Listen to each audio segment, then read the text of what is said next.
Сегодня один из наших главных приоритетов – это качественное образование.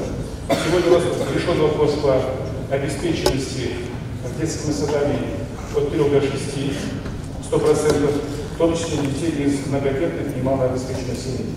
В связи с отсутствием денег, мы тоже об этом говорили в прошлом году, к сожалению, в областном центре у нас давно не строили школы. Последняя школа, которая была построена за счет бюджета, это далекий 2007 год. Далекий 2007 год. Ровно почти 12 лет.